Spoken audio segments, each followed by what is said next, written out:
Casino Figueira. Tem tudo e muito mais.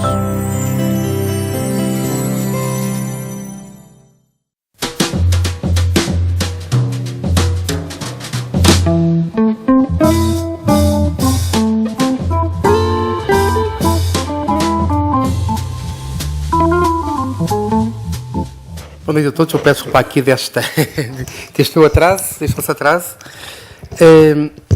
É um enorme prazer termos connosco a professora doutora Helena Freitas, por demais conhecida a todos vós, professora catedrática da Universidade de Coimbra.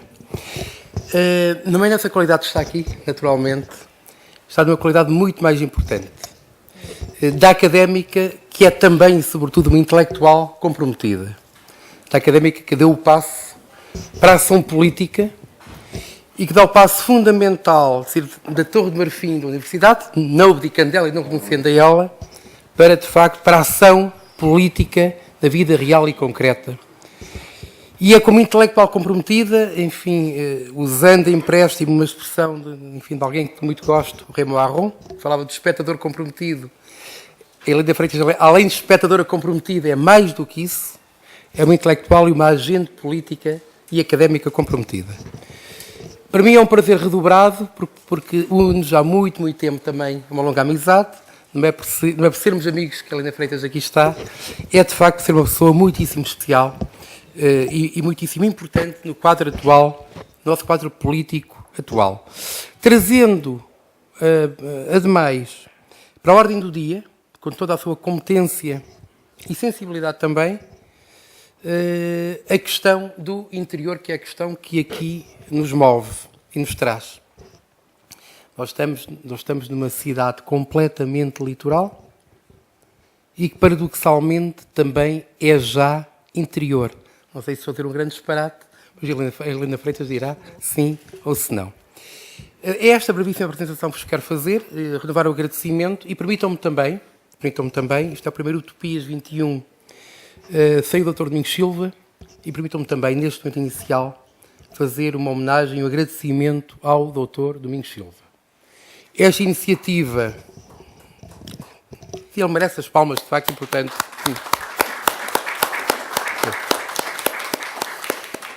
Esta parceria e esta iniciativa deve fundamentalmente ao Dr. Domingos Silva, tanto a nossa parceria Escola-Casino, como muito em particular esta tertúlia, foi desenhada, foi construída, foi pensada.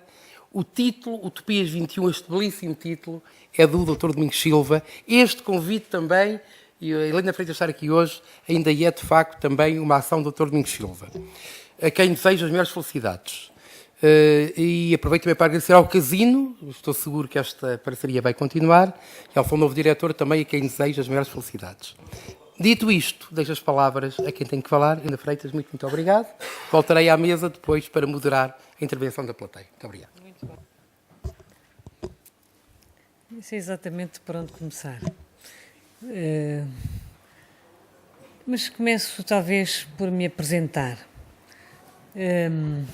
Como já disse o Manel, eu sou professora da Universidade de Coimbra e tenho uma formação na área da biologia, portanto sou bióloga de formação e tenho feito um percurso de vida muito ligado de facto à academia e também às questões, digamos, da biologia de uma forma geral, mas tenho também procurado fazer uma intervenção cívica em domínios muito específicos, designadamente no ambiente, no ordenamento do território e nas questões que têm a ver com a natureza, com os recursos naturais e com a sustentabilidade dos territórios. E, de facto, estou muito confortável na academia, eu gosto e tenho dito, aliás, de forma permanente, que é sempre para mim um exercício grande sair dessa esfera, pelo gosto imenso que tenho em ser professora também e em ser investigadora nestas áreas. Mas, de facto, enfim, circunstancialmente vou aceitando desafios e, de facto, este foi um desafio muito particular que em 2015 me levou, em julho de 2015, a aceitar o convite do atual Primeiro-Ministro António Costa em, de facto, encabeçar, digamos, a lista de candidatos a deputados do Círculo Eleitoral de Coimbra. Portanto, fui enfim, em resultado desse processo eleitoral, fui deputada, tive de facto uns meses na Assembleia da República, uma experiência particularmente dura para mim, mas que, digamos, que também encarei com a responsabilidade inerente à própria, enfim, à minha aceitação prévia. E de facto em março de 2016, portanto deste ano, o Primeiro-Ministro fez-me o desafio de coordenar aquilo que foi designado uma unidade de missão para a valorização do interior. Portanto, uma estrutura de missão criada na dependência direta do atual Primeiro-Ministro, que tinha, de facto, por incumbência, promover, digamos, um conjunto de iniciativas de natureza política que conduzissem à promoção, digamos, do interior e, portanto, do território assim designado. Ou seja, isto para explicar também que esta designação da unidade de missão para a avaliação do interior existia antes mesmo da minha tomada de posse. Portanto, digamos que é uma composição que resultou do entendimento do próprio Primeiro-Ministro e do Governo do país. Esta unidade de missão criada tinha como primeiro objetivo desenhar aquilo que se chamava também o Programa Nacional para a Coesão Territorial. Programa esse que foi desenvolvido já por mim, sob a minha coordenação, e que foi, digamos, que saiu em Diário da República em 24 de novembro de 2016. E, portanto, esse programa é um dos elementos que fará parte aqui da nossa tertúlia, que naturalmente irei abordar, mas para explicar um pouco o contexto em que tudo se desenvolve e, portanto, digamos, quais são de facto as funções que atualmente desempenho. O lugar que desempenho permitiu-me também suspender as atividades enquanto deputada, portanto, neste momento eu não estou na Assembleia da República por esta razão. Digamos, aquilo que estou a fazer é a coordenar esta unidade de missão e a desenvolver, portanto, as políticas que resultam do dito Programa Nacional para a Coesão Territorial e algumas questões que, entretanto, também direi. E, portanto, esta unidade de missão é criada porque o Governo entendeu, e portanto estava no desenho do programa do Governo do Partido Socialista, que de facto o país se encontrava, digamos, enfrentava uma assimetria territorial grave e que era preciso encontrar, digamos, uma plataforma que ao nível da coordenação interministerial pudesse, de facto, começar a trabalhar no sentido de contrariarmos este trajeto. E, portanto, esta é a intenção da unidade de missão e, portanto, eu começarei talvez por aqui para desenvolver um pouco esta ideia do que, digamos, o porquê e porque é que todos sentimos a necessidade, de facto, de trabalhar politicamente esta questão. Eu seguramente que para muitos de nós a primeira questão será, mas o que é o interior e esta unidade de missão vai trabalhar onde? Quais são os territórios de trabalho, de influência desta unidade de missão? Porque, como dizia o Manel e muito bem, todos temos a percepção que há interioridades e interioridades e, portanto, cada um de nós, à sua maneira e no seu contexto, tem esta noção que há de facto, enfim, quando provavelmente alguns de nós que vivemos na cidade, quando saímos fora desse contexto urbano e não temos acesso a um transporte público ou não sabemos onde é que há um restaurante, ou percebemos rapidamente que estamos longe, digamos, daquele conjunto, digamos, de acessibilidades que são tipicamente, digamos, nessa nossa percepção do que pode ser ou não o interior. É evidente que isto nos pode levar a uma discussão vastíssima e seguramente que todos temos entendimentos particulares, portanto sairemos daqui com uma diversidade de contextos e de leituras, mas há de facto no país territórios que são verdadeiramente territórios que nós facilmente discriminamos na percepção que temos da sua, digamos, da qualidade e da quantidade de oferta, por exemplo, de serviços que esses territórios de facto vêm tendo. E o país é realmente hoje muito diverso Eu explicarei depois, um pouco à frente, depois quais são realmente os territórios da unidade. Mas, se olharmos para os números do país, eu podia apresentar-vos, talvez justificasse, mas eu não creio que as pessoas todas consigam ver num ecrãzinho ali, não é? Mas eu sei mais ou menos, grosso modo, apresentarei os números. De uma maneira geral, Portugal, enfim, em 1960, por aí, nós tínhamos no território nacional cerca de 8,8 milhões de portugueses. Portanto, éramos um pouco menos de 9 milhões de portugueses, há 50 anos atrás. Hoje, somos cerca de 10,4 milhões de portugueses. E os cenários demográficos perspectivam que nos próximos 30 anos voltemos aproximadamente aos valores que tínhamos em 1960. Mas com uma diferença muito grande. É que em 1960 cerca de 9 milhões de portugueses viviam de forma relativamente distribuída no conjunto do território nacional. Hoje, estes mesmos 9 milhões viverão provavelmente, enfim, provavelmente teremos já não 2/3, mas provavelmente até mais, dos portugueses viverão num terço no território, que é exatamente aquilo que existe hoje. Portanto, nós hoje temos 2/3 dos portugueses a viverem num terço do território e 1/3 dos portugueses a viverem em 2/3 do território. Portanto, estes são os cenários demográficos muito genéricos e aqueles que se perspectivam. É claro que isto não é uma fatalidade, mas os cenários são estes. Portanto, este poderá ser o percurso normal. Isto naturalmente que nos interpela e pode necessariamente e deve condicionar a análise das próprias políticas públicas.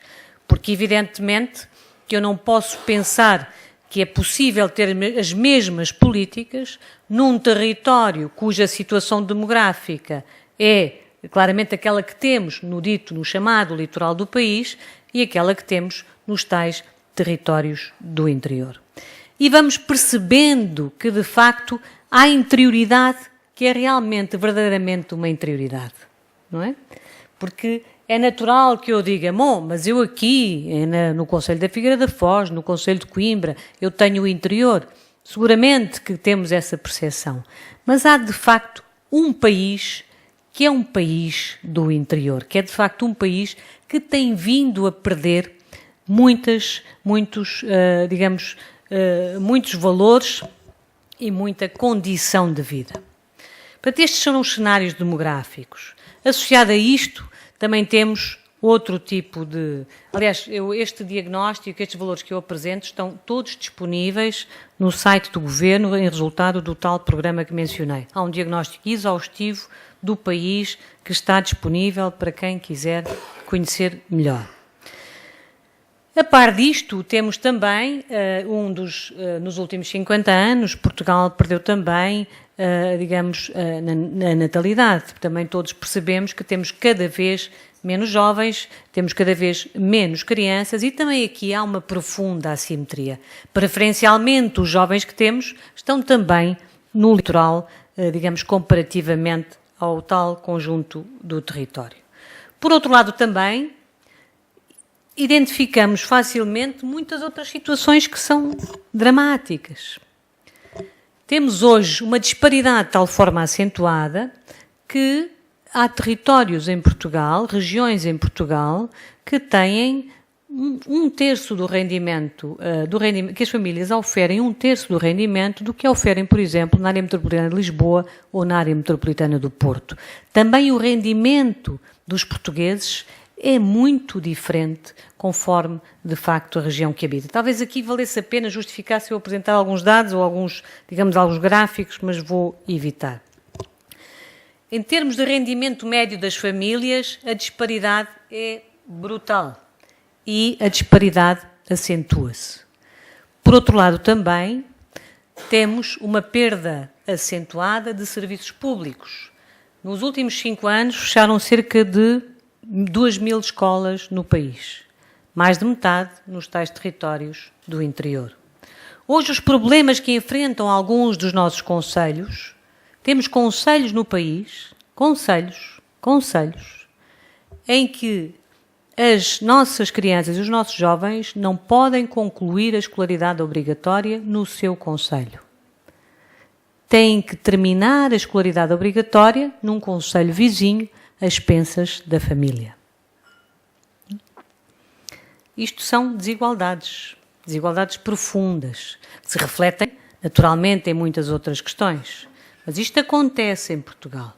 Isto já acontece em Portugal. Temos situações em que, por exemplo, na sede do próprio concelho, uma mãe que queira trabalhar não tem, como nós temos na maioria das sedes do Concelho do Litoral, por exemplo, acesso a uma creche, não é? E muitas vezes não tem, de facto, alternativa. Temos também muitos concelhos, não é? Onde não existem autoestradas. E muitas vezes nem existem estradas que, de facto, garantam uma acessibilidade adequada aos serviços de saúde, aos serviços de justiça, etc. Portanto, Portugal, de facto, hoje tem no seu território profundas assimetrias, que não são fáceis de resolver e têm, de facto, também uma leitura histórica que não é, digamos, que também temos e devemos registar. Dizia-me com graça o autarca, o presidente da Câmara de Montalegre, que há umas semanas atrás, dizia-me que já Sá de Miranda, no princípio do século XVI, dizia que não tinha medo de Espanha, não tinha medo das guerras de Espanha, tinha medo, sim, do cheiro da canela, que ao cheiro desta canela o reino se despovoa, não é? Porque, de facto, digamos, esta tendência para, de facto, os portugueses escolherem a sua capital é histórica. Portanto, há, de facto, aqui também um enquadramento histórico. Mas há também uma outra realidade que é importante mencionar. É que o país, de facto, teve, tipicamente, e até bem perto, e até quase ao final do século XX, tínhamos todos a percepção, e bem, que grande parte do território nacional era um território rural, ou seja, a atividade económica predominante no território português, sobretudo neste que designamos pelo interior, era sobretudo uma atividade rural. E, portanto, digamos, isso é ainda a percepção que temos da atividade que domina os territórios do interior. Só que isso já não é assim, já não é verdade. Já não existe essa atividade económica dominante. Mas também não existe outra coisa, porque também não fizemos escolhas.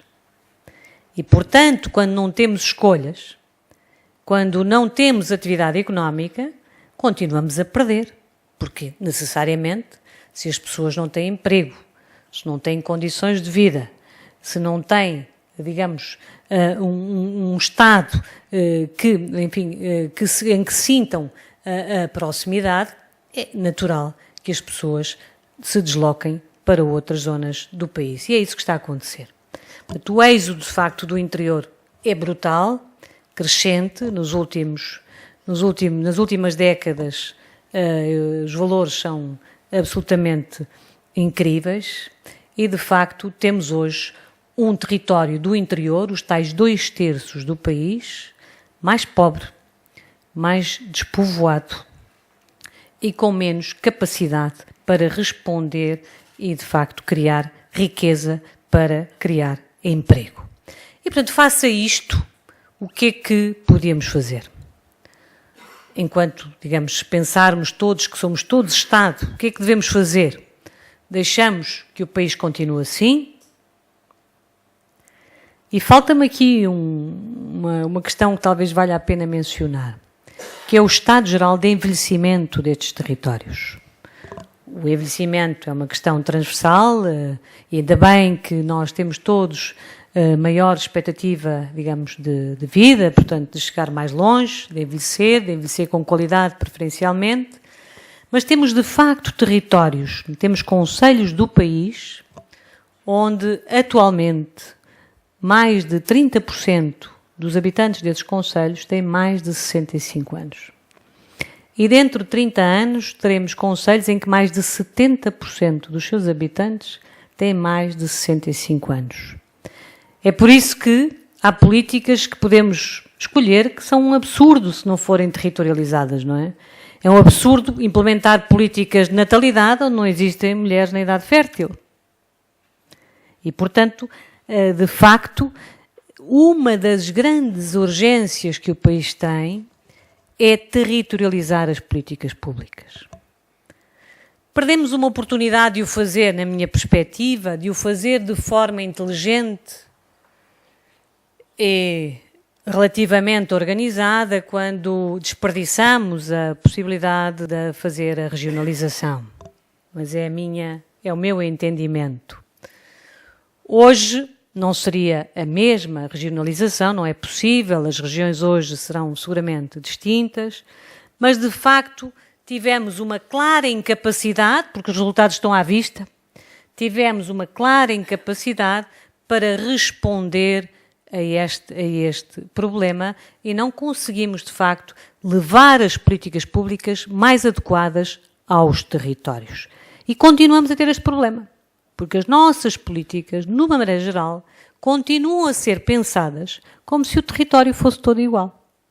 Como se tivéssemos as mesmas competências, como se tivéssemos os mesmos recursos humanos, como se tivéssemos os mesmos recursos técnicos, como se tivéssemos as mesmas acessibilidades, etc, etc, etc.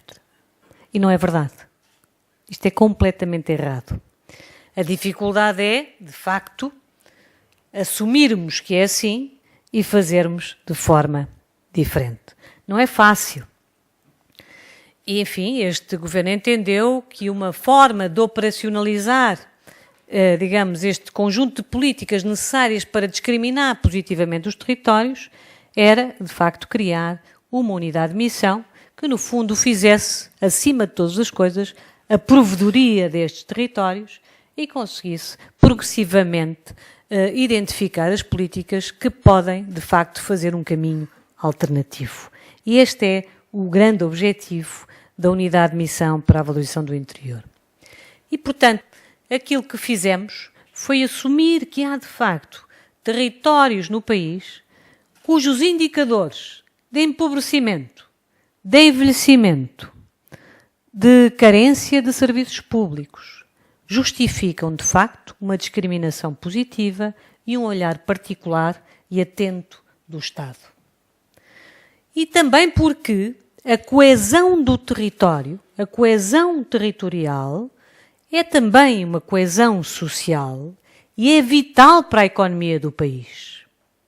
Se tivéssemos maior coesão territorial, éramos um país muito mais rico. E isto posso prová-lo com números.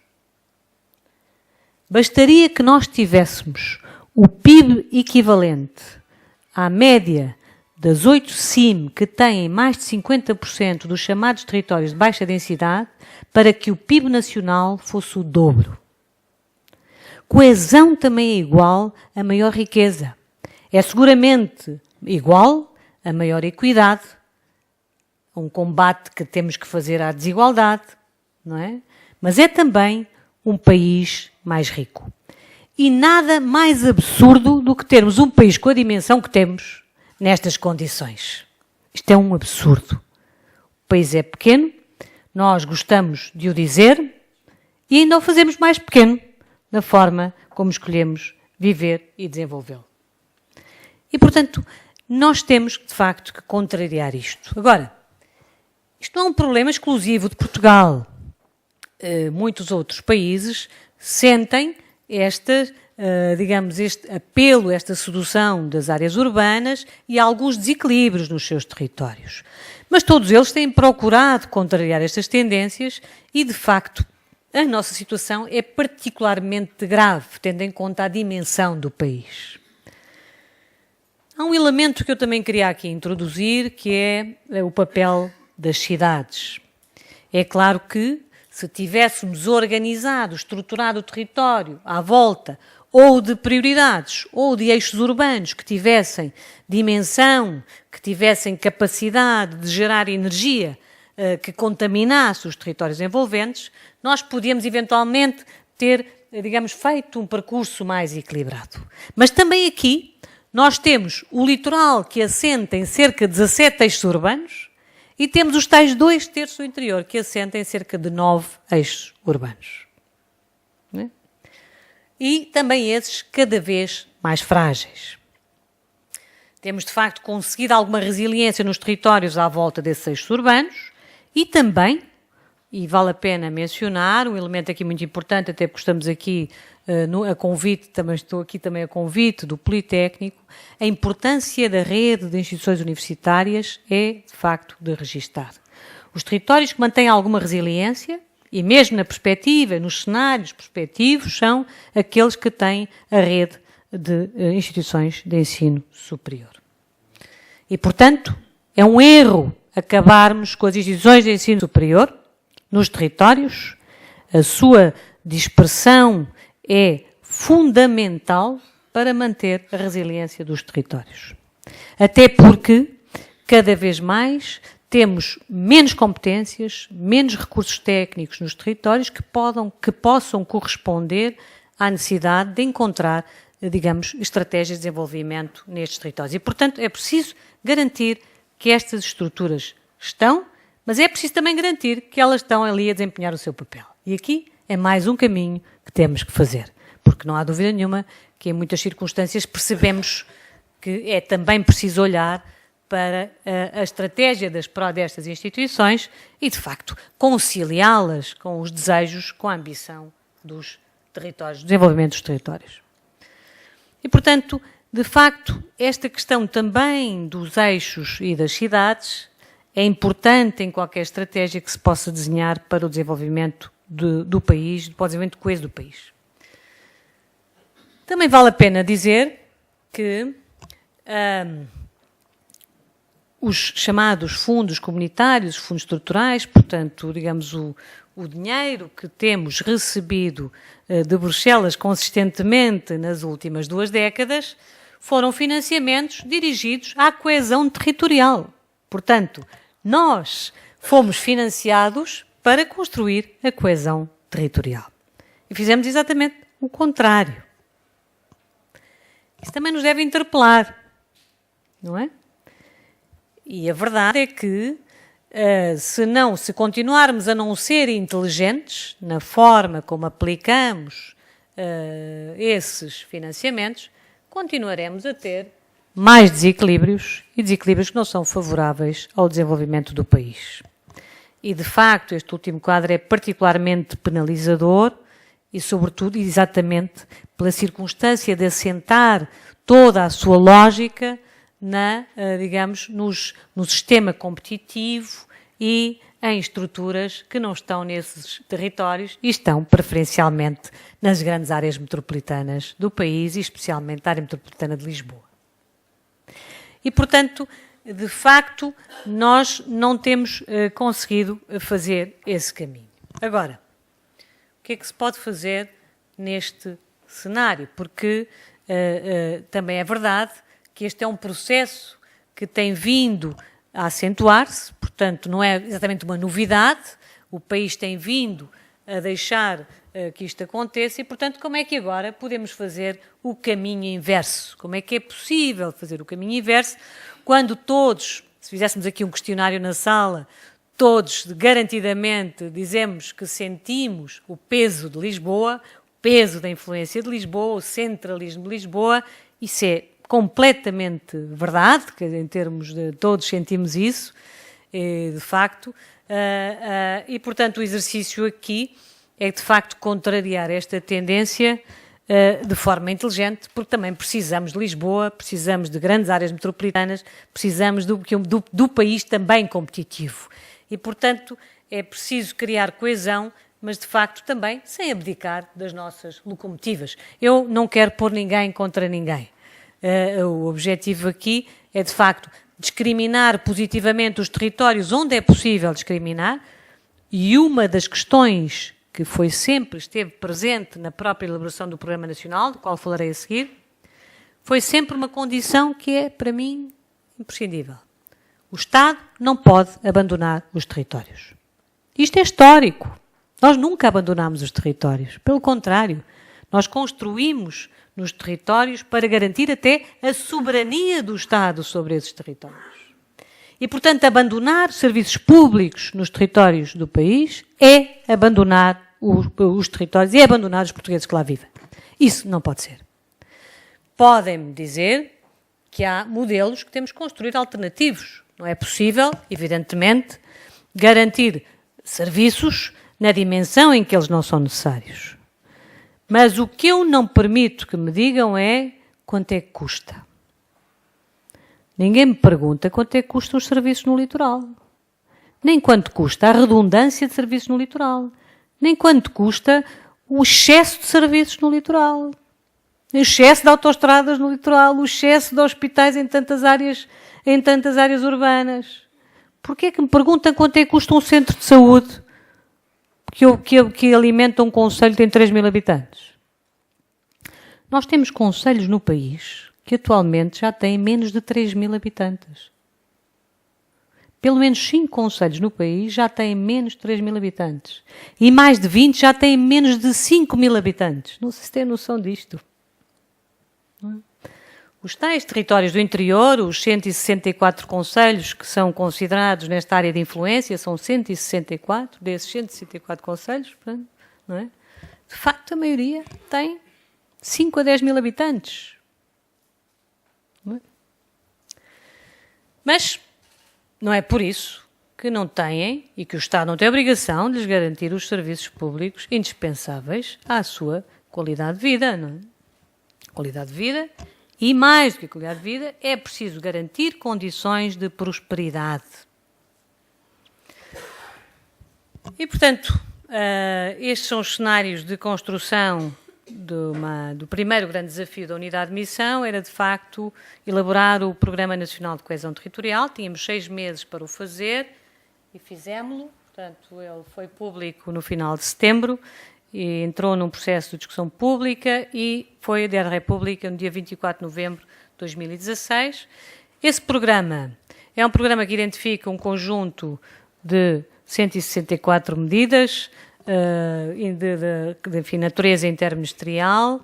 É um programa aberto, são as primeiras medidas de natureza política, naturalmente, onde acreditamos que começamos a fazer um caminho alternativo. Não chega.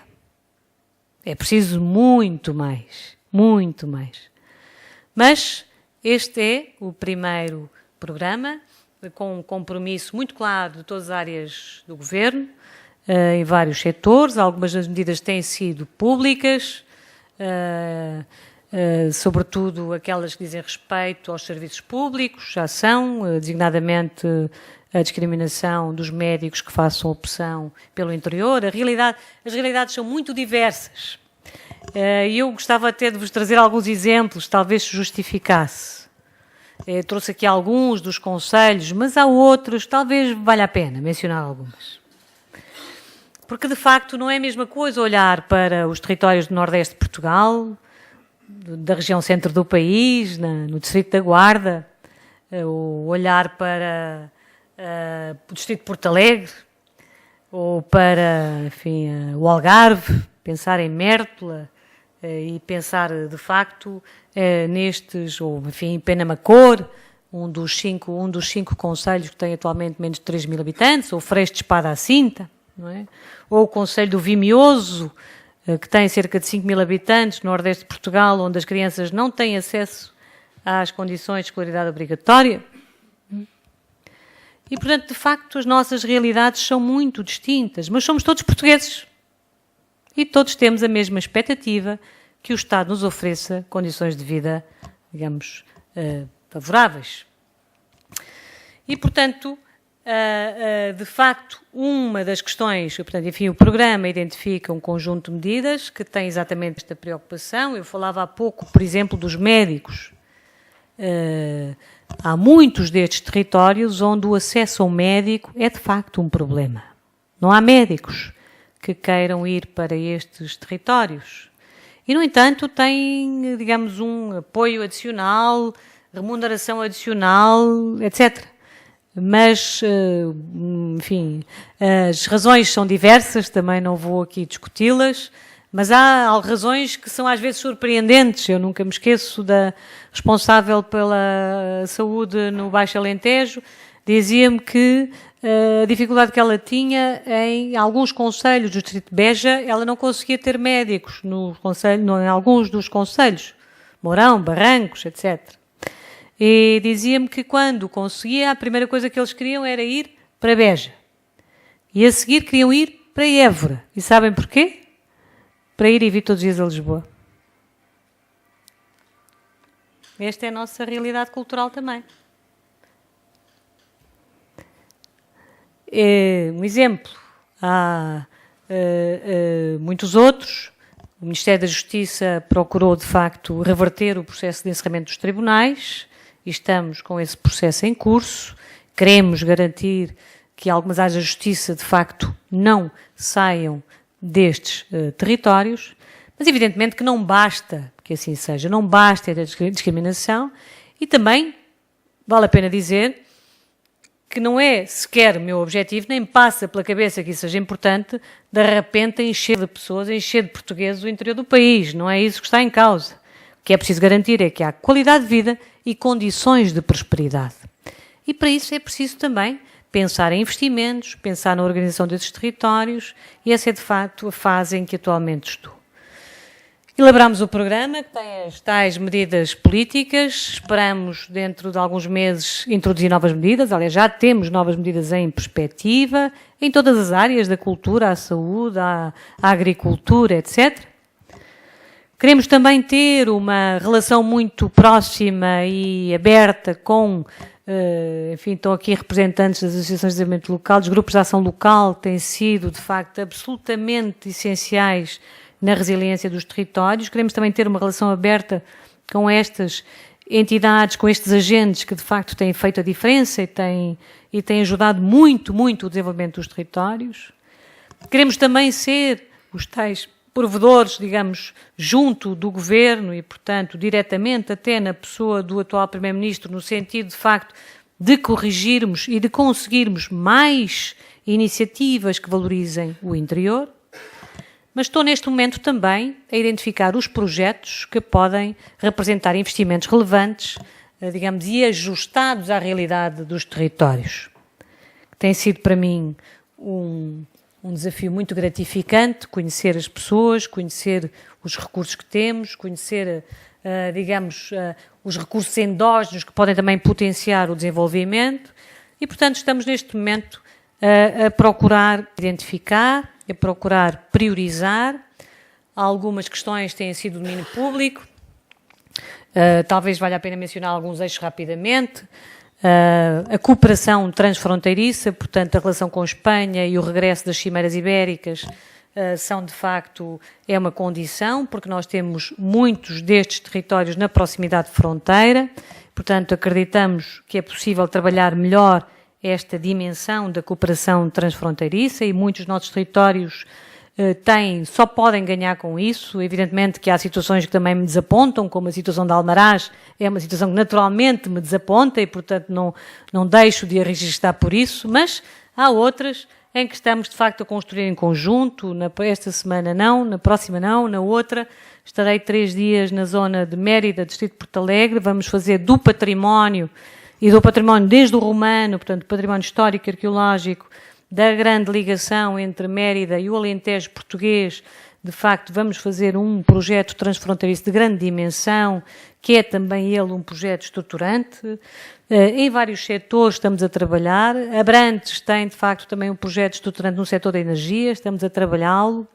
O Alqueva é naturalmente um projeto estruturante para o país e, portanto, queremos desenvolvê-lo e, de facto, está previsto no redimensionamento do plano do regadio.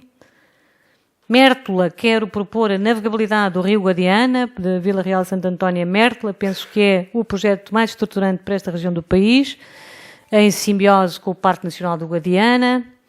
No Nordeste de Portugal estamos a trabalhar ativamente com o Instituto Politécnico de Bragança para criar a rede de sistema de montanha, portanto, à volta da montanha, dos recursos de montanha.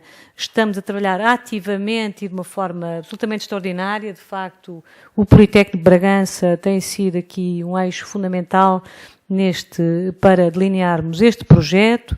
Há outras dimensões, outros projetos que são fantásticos. Nós temos conselhos que eu considero que estão a fazer um trabalho extraordinário. Moimenta da Beira, Armamar, a Fileira da Maçã, por exemplo. Já não há desemprego nestes conselhos, digamos, porque de facto foi uma aposta muito clara, consistente, numa fileira que pode ser estruturante para um setor também importante da economia. E, portanto, agora importa ir à procura destes projetos, destes investimentos, identificar os agentes, os atores, seduzir também investimentos, naturalmente, e, de facto, é preciso fazer uma coisa que nunca fizemos, que é definir prioridades. O país tem que ter prioridades. Eu recordo-me sempre, quando há 20 anos, no relatório Porter, identificava alguns dos setores em que Portugal podia ser, de facto, pioneiro, podia ser ganhador, e lembro-me perfeitamente que sofreu uma enorme contestação, porque era como se nos menorizasse ao colocar-nos, digamos, no setor agroalimentar e, portanto, quando hoje estamos exatamente a fazer isso. Portanto, percebemos que era, de facto, um setor em que temos que apostar, valorizar, e a verdade é que estamos agora a recuperá-lo de forma muito clara. É evidente também que o turismo é aqui um auxiliar precioso, é uma atividade económica muito importante, o país está a responder, de uma maneira geral, muito positivamente, temos áreas naturais absolutamente extraordinárias, de uma beleza única, temos também, digamos, territórios cuja ruralidade ainda tem a beleza, digamos, e a harmonia que tanta gente procura. Estávamos há pouco a falar ao jantar da Nacional 2, um projeto interessantíssimo que vai unir exatamente a nossa 66, portanto a nossa 66, curiosamente, numa última reunião que tive com eles, chegamos à conclusão que são 33 municípios, portanto eu dizia-lhes, mas vocês põem 66 na América e convencem-nos a fazer a 33 na Europa, que é a nossa, que envolve 33 municípios e vai, de facto, de Silves a Chaves. E, portanto, nós temos é que encontrar elementos de continuidade, de desfragmentação, que nos obriguem a trabalhar em conjunto, nos obriguem a trabalhar em rede, a partilhar experiências, a partilhar competências, mais ainda nestes territórios, porque, de facto, é preciso densidade, é preciso criar, de facto, competências que respondam e, de facto, não é fácil. Agora, isto é um caminho longo, caminho que poderá ser de uma geração, não sei, mas eu acredito que estamos a começar um novo caminho, uma nova trajetória, no sentido, de facto, de promover a coesão do país, que é absolutamente vital. Temos todas as condições e, portanto, enfim, aqui o papel que tenho hoje é este, portanto, é de facto, são basicamente três as minhas funções. Fazer dentro do possível a provedoria pelos territórios do interior junto do Estado português, acompanhar e implementar o Programa Nacional para a Coesão Territorial e desenhar, digamos, o conjunto ou a agenda, digamos, de investimento e de estratégia integrada para o desenvolvimento do território nacional. Portanto, de facto, isto é orientado para os territórios do interior, mas não é para os territórios do interior. O que queremos é trazer os territórios do interior para o conjunto do território nacional e fazer do país um país mais equilibrado, um país mais justo e um país em que, de facto, todos os portugueses têm acesso à qualidade de vida e a condições de prosperidade, seja qual for a escolha que façam para viver. E, portanto, de uma forma muito genérica, e pedindo desculpa se me atropelei em algum momento, mas, de facto, muito obrigada pela vossa atenção e estou naturalmente à disposição para as questões que me queiram colocar.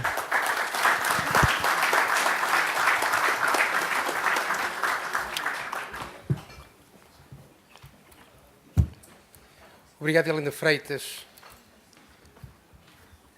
pelo diagnóstico e pela visão realista, mas otimista, de um país que ainda é possível. Eu enganei-me há bocadinho. A Helena Freitas é muito mais que uma intelectual comprometida, é uma política comprometidíssima. E, portanto, fico muito satisfeito de saber, de facto, que ainda é possível ter política e fazer política no sentido do bem comum e do interesse público que nós tanto precisamos. Mas agora devolvo-vos a palavra para aproveitarem, de facto, a grande oportunidade de termos aqui a Helena Freitas connosco. papel, já agora, para...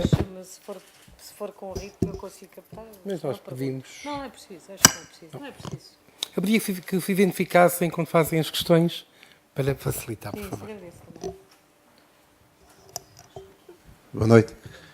Carlos Lucas, o nome. Eu começaria a perguntar à sua doutora se não seria de começar uma reforma do interior, fazendo uma reforma das autarquias.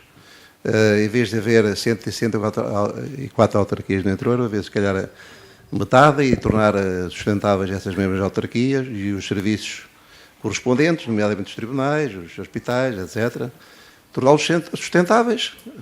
Portanto, não seria por aí que se devia começar a reforma do interior? É uma pergunta muito relevante a que me faz. E de facto, justifica plenamente a discussão da...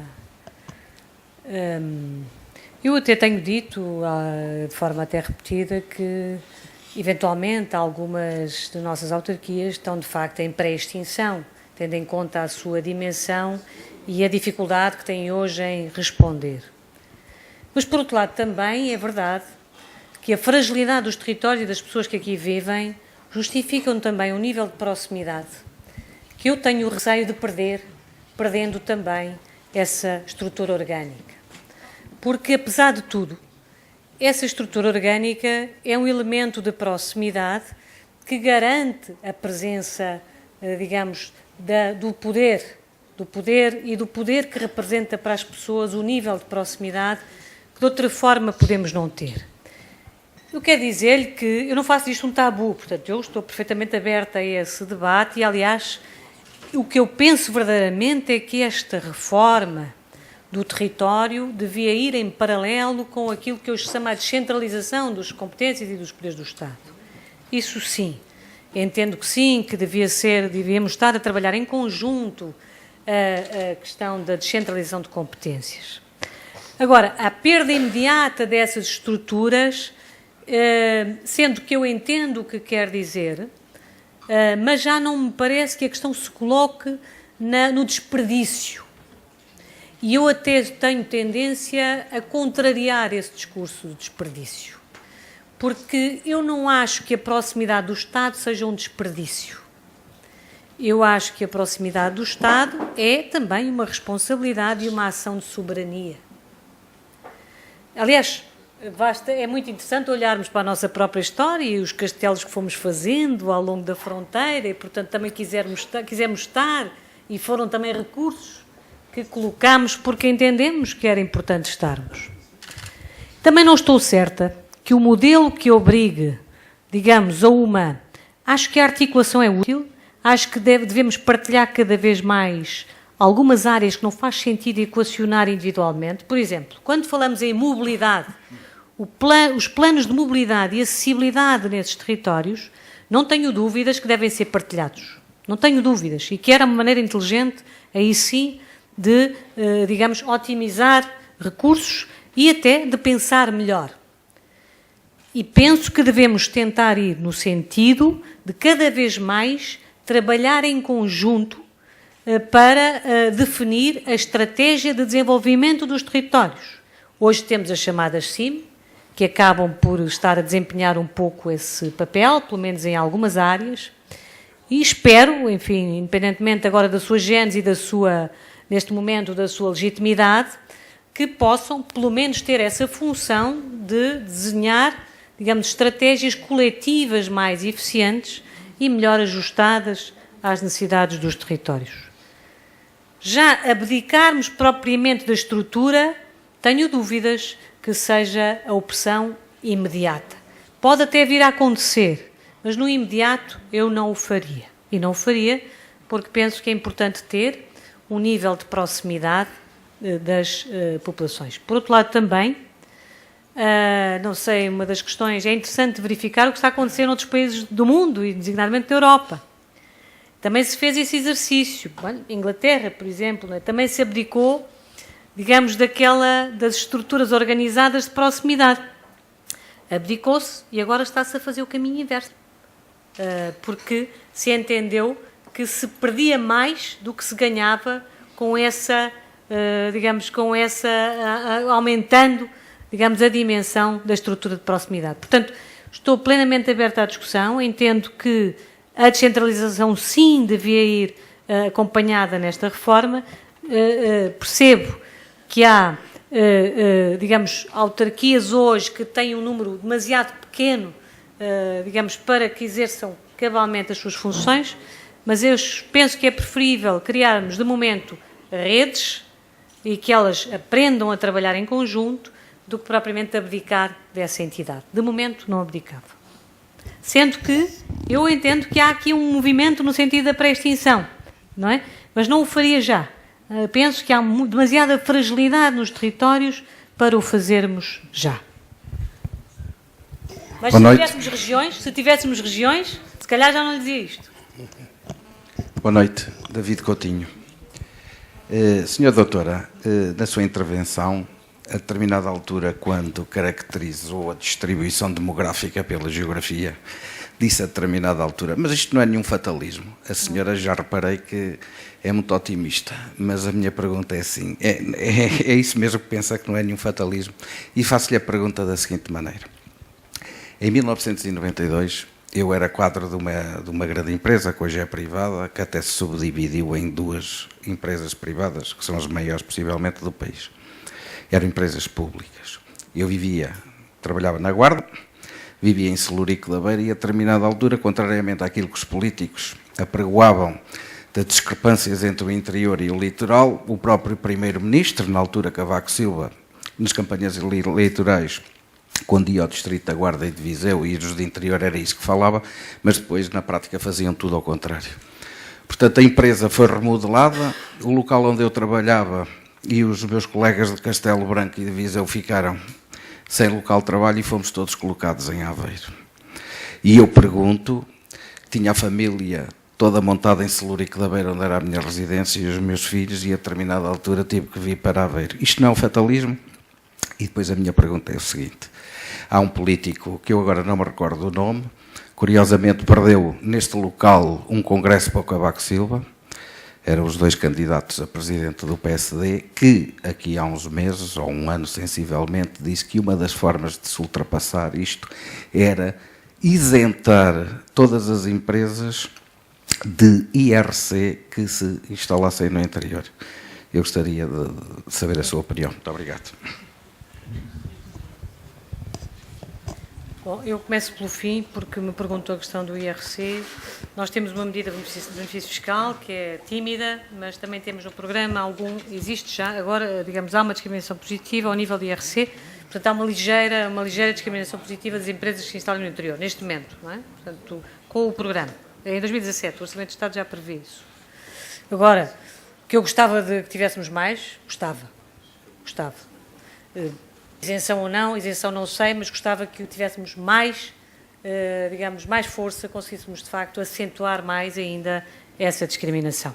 Mas o que conseguimos neste orçamento foi este pequeno, digamos, este pequeno apoio, é pouco, de facto, mas eu estou de acordo consigo que era importante fazer mais, digamos, a situação de facto é de gravidade que justifica uma discriminação positiva. Sendo que vale a pena também dizer que nem toda a gente é sensível a isto.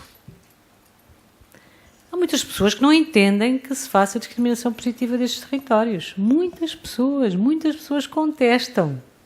E não é só no governo, em todo lado. Conseguimos agora um pequeno pacote, por exemplo, de valorização no turismo, específico para o interior. Portanto, um pequeno pacote financeiro, 10 milhões de euros, especificamente para os territórios do interior. Só os territórios do interior é que se podem candidatar a este fundo, não é? Portanto, é um fundo que conseguimos que a Secretaria de Estado de Turismo disponibilizasse. Pequeno, mas enfim, simbólico. A contestação começou logo pelo turismo de Lisboa. Portanto, eu estou de acordo consigo, gostava de ter mais, mas vou tentando, está bem? Pode ser que um dia eu consiga a isenção que preconiza ou que não seja necessário. Pode ser que não seja necessário, isso era o desejável. Relativamente à questão do fatalismo, É inegável que a situação demográfica é complexa, portanto, mas também dizer-vos que o país vai perder população em todo o território. Há talvez 1 ou 2 concelhos que não vão perder população até 2040. De resto, o país perde em todos os concelhos. O único, talvez, não perca é o meu concelho natal, que é Vila Nova Famalicão. Mas também explica-se porquê. De resto, perdemos em todo lado. Agora, evidentemente, que há territórios que perderão muito mais e, claramente, esses, não é? Eu não penso que seja um fatalismo pela circunstância que temos que, digamos, também podemos admitir que é conjuntural, e que não vamos ter novamente a mesma população que tivemos, não é? Mas que encontraremos soluções de prosperidade adequada, ajustada às novas dimensões dos territórios. E, portanto, eu não penso que a questão demográfica seja a condição essencial, verdadeiramente não penso, embora, ao nível do mercado laboral, se possa, no imediato, pode colocar problemas, porque, evidentemente, há empresas que até investimentos que poderiam ser feitos no interior, que se não tiverem recursos humanos qualificados para responder, pois naturalmente não vão para lá, porque não têm, e isso acontece já, portanto, de facto, em que as empresas querem instalar, até estão disponíveis, mas não há pessoas para, de facto, trabalharem naquele setor. Isto, de facto, é um problema. Mas eu não quero colocar a questão por aqui, porque me parece que se garantirmos qualidade de vida, se garantirmos o acesso a serviços públicos e, digamos, condições mínimas de prosperidade, podemos fazer esse caminho. Não chegaremos ao que tínhamos, porventura, há 20 ou 30 anos atrás, não é? Mas a verdade é que há 50 anos atrás nós éramos menos de 9 milhões. É verdade, distribuídos de outra forma, como disse. Mas, digamos, essa população pode perfeitamente ser flutuante. Assim, saibamos desmontar também esta percepção que existe, esta percepção da interioridade que nós também temos na nossa cabeça, é brutal. Isto resulta exatamente da nossa história, e particularmente da história do século XX, porque, de facto, nós ficamos todos com uma interpretação dos tais territórios do interior, que são, de facto, territórios rurais, atrasados, onde não vale a pena ficar, porque não... Enfim, este é ainda um estigma que persiste. Mas é preciso combater isto também. Isto é um trabalho também de natureza cultural. É preciso desconstruir também esta percepção. Isto é um trabalho de desconstrução muito importante e que não é nada fácil. Mas é preciso fazê-lo. É preciso fazê-lo. Porque hoje, enfim, cidades como a Guarda, ou Viseu, ou Vila Real, etc., não é? Enfim, não são cidades que podem claramente oferecer belíssimas condições de vida, não é? E, portanto, há também aqui um processo, e, portanto, nesse sentido não penso que seja uma fatalidade, porque acho que é preciso também, nós temos aqui um ajudante importante, uma ajuda muito importante, um auxiliar muito importante, que coloca, sim, outros problemas ao Estado também, que é, de facto, o mundo digital, a agenda digital. Portanto, hoje o universo é este, é o universo da conectividade. Eu lembro-me sempre de uma doutorada que encontrei no Sabugal, numa reunião numa aldeia do Sabugal, e ela dizia-me, eu doutorei-me na Holanda, e eu preciso de 2 coisas para constituir família aqui nesta aldeia. Preciso de ter rede, o acesso à internet, portanto, não é? Preciso de conectividade e preciso do mercado de arrendamento, que é uma coisa que se calhar não nos passa pela cabeça. Porque, de facto, nestas cidades há mercado de arrendamento, mas na maior parte destes outros territórios não há mercado de arrendamento, não é uma realidade nestes territórios.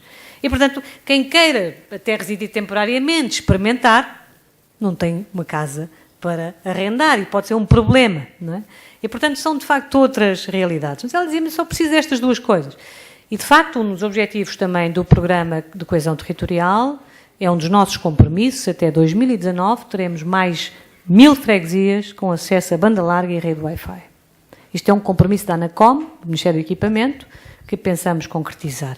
E é, para mim, vital. De facto, não haverá desenvolvimento e escolhas alternativas até de economia local se não garantirmos a conectividade nos territórios. E conectividade são infraestruturas também do mundo digital, não é? São infraestruturas rodoviárias, naturalmente, são infraestruturas ferroviárias, temos o Plano Ferrovia 2020 vai apostar claramente na ferrovia, portanto vamos apostar claramente na ferrovia, já estamos a requalificar a linha da Beira Baixa, vamos requalificar a linha da Beira Alta, vamos fazer, digamos, a ligação Porto de Sines ao Caia, portanto, à fronteira do Caia, portanto, são infraestruturas ferroviárias que também desperdiçamos, nós abandonamos a ferrovia. E, portanto, agora é preciso fazer outros caminhos, não é? E, portanto, mas isto são apostas políticas e, portanto, também têm que ser consensualizadas e têm que, portanto, ter por parte também dos portugueses, não é? Um feedback, digamos, positivo que nos ajude a fazer esse outro caminho. E, portanto, eu não sou de facto, mas eu sou uma ambientalista, sabe? Os ambientalistas não são fatalistas, são muito otimistas. Filomena. Doutora, muito obrigada pela sua exposição e, essencialmente, muito obrigada pelo seu otimismo. Estamos aqui a convite do ISCAC, de uma unidade orgânica do nosso Politécnico, e a doutora falou há pouco da importância de preservar os vários centros de saber, portanto, as universidades e os politécnicos, e mais do que isso, que os mesmos desempenhassem o seu papel na comunidade, tendo dito que nem sempre o desempenhavam. E, portanto, a minha pergunta é essa. Nem as universidades. Nem as universidades, com certeza. E, portanto, a minha pergunta é essa. O que é que esperamos, o que é preciso que os centros de saber, universidades e politécnico, façam no sentido de promover essa capacidade de prosperidade que a doutora falou e que todos precisamos? Muito obrigada, é uma questão muito importante também. Como sabe, nós temos mais de 50 instituições de ensino superior, portanto, a rede de ensino politécnico, e um dos eixos fundamentais, e aliás um dos meus interlocutores privilegiados tem sido o Ministério da Ciência e do Ensino Superior. E tem-me ajudado imenso na construção deste programa, deste processo, e temos mesmo, como sabem, um apoio especial às instituições de ensino politécnico, que estamos a tentar promover, exatamente no sentido de ajudar estas instituições a encontrar esse caminho, digamos, essa missão de sintonia, de simbiose com os territórios, na perspectiva também de os ajudarem nos caminhos de desenvolvimento. E, portanto, na minha perspectiva, é preciso garantir a manutenção destas instituições de ensino superior nos territórios, portanto, viabilizar a sua manutenção. É preciso dizer também que se há hoje também maior igualdade de acesso ao ensino superior, também se deve, em grande medida, à presença destas instituições, porque muitas famílias não teriam possibilidade de ter os seus filhos no ensino superior de outra forma, porque, de facto, é esse nível de proximidade que o permite. E estamos a trabalhar, e vou dizer que estamos a criar redes nestes territórios que penso que são redes muito importantes para criar dinâmicas económicas. A primeira rede que foi criada agora foi a do turismo, com um especial enfoque também no apoio à gastronomia, à especialização da gastronomia nacional. Não é? E, portanto, estamos, de facto, a trabalhar com isso. Implica instituições que vão do Nordeste ao Minho, ao Alentejo, e, portanto, há, de facto, aqui uma conjugação de interesses para uma missão conjunta.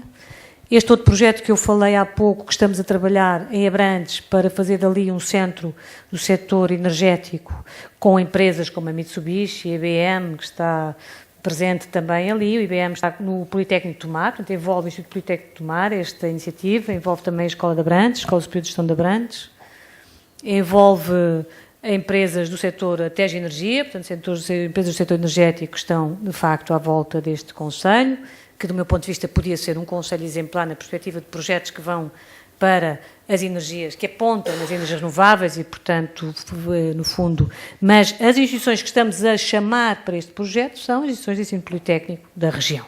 Isto é um exemplo de um projeto que estamos a fazer em conjunto.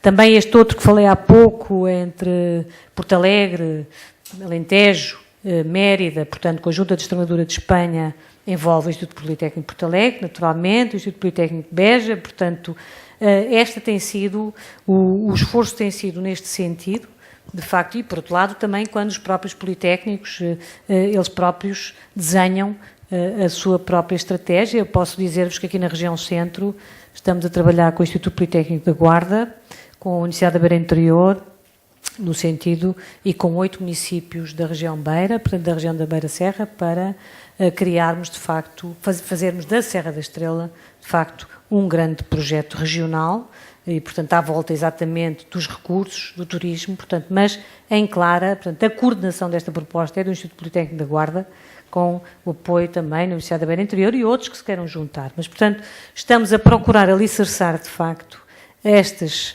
estratégias de desenvolvimento, muito também nas autarquias, mas particularmente nas instituições de ensino superior, que são para nós essenciais nesta dinâmica. Portanto, isto de grosso modo, porque de facto isto atravessa o país todo, o que me tem sido para mim muito gratificante conhecer o meu país. Eu sou uma grande amante de Portugal, portanto eu gosto realmente muito do meu país e isto tem sido para mim muito uma oportunidade fantástica também de o conhecer melhor e de facto nós temos um país fantástico.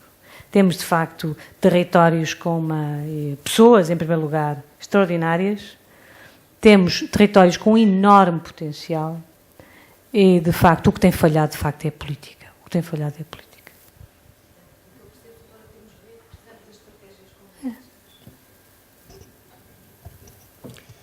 Ora bem, o meu micro. Já chego, só um momento, só que tem o micro, facilita. Muito obrigado, gostei muito da sua apresentação.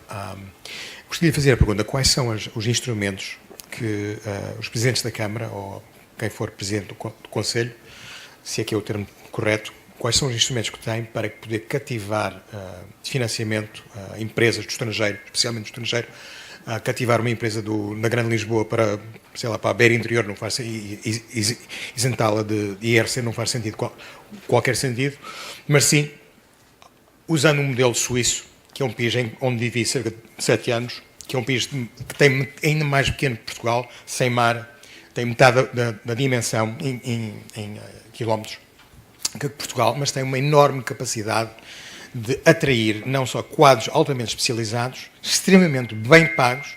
O ordenado mínimo na Suíça são cerca de 2.500 euros. Mais uma vez, é o ordenado mínimo.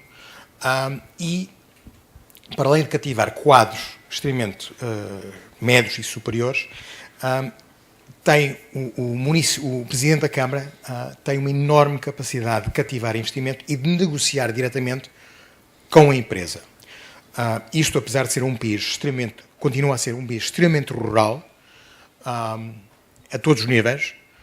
Talvez o facto de ter aproximadamente metade da área de Portugal seja talvez um fator positivo.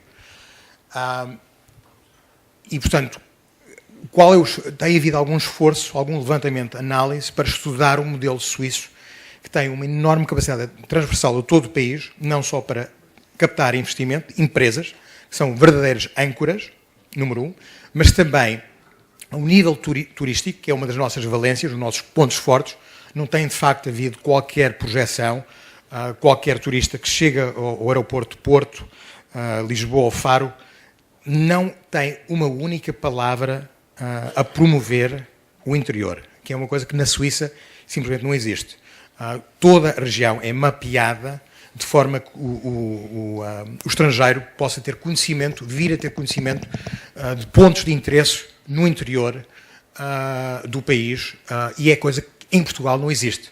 O dinheiro, o turismo está extremamente concentrado em Lisboa, agora cada vez mais no Porto e obviamente o Algarve. Mas não há um ordenamento turístico, não há um levantamento de quais são os pontos de interesse nacionais no interior, e que são imensos. Só que os estrangeiros, simplesmente, um estrangeiro pegar um carro alugado e ir para o interior ou para o norte é uma verdadeira aventura, quer dizer, é uma coisa que quase que não existe. E, portanto, eu acho que não é o facto de eu ter lá vivido, é uma experiência pessoal, mas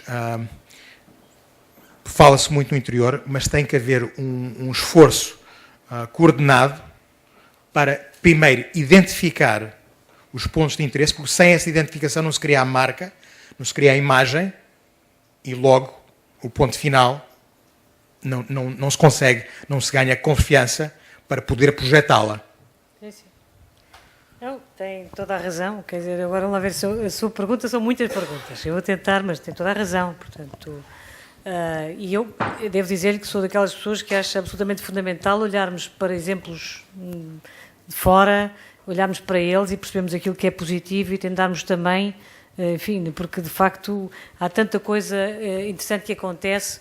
De facto, tenho acompanhado sobretudo isso, digo-lhe, olha, as estratégias de desenvolvimento que eu tenho lido com maior satisfação e que me disseram mais, eu tenho lido algumas, e li com especial agrado, de facto, na Europa, por razões de proximidade e porque, de facto, eu vivi na Alemanha há alguns anos e a Alemanha tem uma situação demográfica complexa e, portanto, acompanhei um bocadinho melhor o que a Alemanha está a fazer, o que está a fazer a Dinamarca e o que está a fazer a Irlanda. Porque, de facto, há vários países e há várias situações. Agora, disse aí várias coisas que eu gostava de identificar que são de grande relevância. Na questão do turismo e, de facto, de nós não termos essa capacidade de promover programas integrados que possam, de facto, valorizar o interior e, de forma articulada, levarmos até o turista que chega a Lisboa ou ao Porto, porque, inevitavelmente, chega a Lisboa ou ao Porto, porque é onde nós temos infraestruturas aeroportuárias, não é? A maioria, digamos assim, chega aí. Os números de Portugal são absolutamente excepcionais, não sei se aperceberam, mas em termos de turismo, é evidente que pode ser conjuntural ou não, mas o ano passado, em 2016, nós tivemos mais turistas do que a nossa própria população, portanto, é uma coisa brutal, portanto, estamos praticamente nos 10 primeiros países, é uma coisa incrível para nós. A expectativa é que este ano ainda tenhamos mais turistas e, portanto, é da maior inteligência e urgência fazer aquilo que diz. De facto, é conseguirmos capitalizar todo o território, conseguirmos programas integrados e articulados que levem os turistas a escolher também esses outros territórios e, portanto, esse é indiscutivelmente um dos eixos em que nós temos que trabalhar. Não é fácil, o Estado até pode querer, o Governo até pode querer, mas uma das dificuldades que nós temos comparativamente à Suíça é exatamente o facto de não termos regiões. Nós não temos políticas regionais que possam promover esse nível de, digamos, decisão política. A Suíça tem uma divisão interna que lhe permite ter outra estratégia. Nós não temos. Eu conheço mais ou menos a Suíça, não tanto como conhecerá, não é? Mas é a sensação, eu diria que essa situação acontece. Agora aqui, a decisão, o mundo do turismo em Portugal e a estrutura orgânica do turismo era uma discussão que íamos ter aqui, porque é muito complexa. A nossa realidade, as estruturas turísticas de Portugal são um bocadinho complexas. A Secretaria de Estado de Turismo tem poderes, o Instituto de Portugal tem poderes e as instituições depois regionais de turismo também têm poderes. Não é? Só para perceber a questão mesmo orgânica do turismo. E é verdade também, hoje é evidente para a Política Nacional de Turismo que não podemos continuar a concentrar o turismo nestas cidades e que é preciso, de facto, promover esse trabalho de desconcentração e de aposta diversificada. Mas isto não é, digamos, entendido de forma pacífica por algumas entidades que gerem o turismo nacional. De todo modo, eu estou inteiramente de acordo consigo, nós temos que fazer isso. Temos que identificar esses locais, ter a coragem para assumir esses programas integrados e, portanto, nós estamos a assumir, no Programa Nacional, estamos a assumir alguns e acreditamos que esse é um caminho que está a ser, digamos que essa é uma orientação que temos. Agora, vamos ver se é possível. Já começa a acontecer, portanto, já há alguma desconcentração digamos, do turismo a partir das áreas metropolitanas, mas, de facto, não é a desejável nem aquela que pode trazer riqueza. Portanto, isto, na dimensão que disse, que eu estou inteiramente de acordo consigo. É verdade também que temos problemas que a Suíça não tem, nós temos uma sinalética, enfim, que é em muitos casos, muito pobre, temos o tal problema das divisões municipais, que tradicionalmente também, e ainda tínhamos a distrital, agora já abdicamos, a maioria de nós já nem fala nos distritos, mas temos ainda dos concelhos. Cada concelho quer ter também a sua própria estratégia. Há uma grande dificuldade, nós ainda temos muito esta dificuldade, de facto, em articular, em fazer políticas conjuntas, em pensar, de facto, o território de uma forma integrada. Essa é uma das maiores dificuldades que temos. Na escolha de investimentos que disse, também é muito importante essa questão que mencionou. De facto, também acho que é importante que, por exemplo, o caso da AICEP, que tendencialmente faz escolhas, de facto, orientadas para determinados territórios e não faz para outros. Temos, portanto, que trabalhar estas entidades para que também despertem para outras opções. É um trabalho que penso, enfim, que também temos que fazer, mas é coletivo. Enfim, eu sou aqui apenas uma pequena interlocutora deste processo, vejo assim, leio assim e transmito assim. E tento contaminar dessa forma. Mas é verdade que podíamos ir muito mais longe.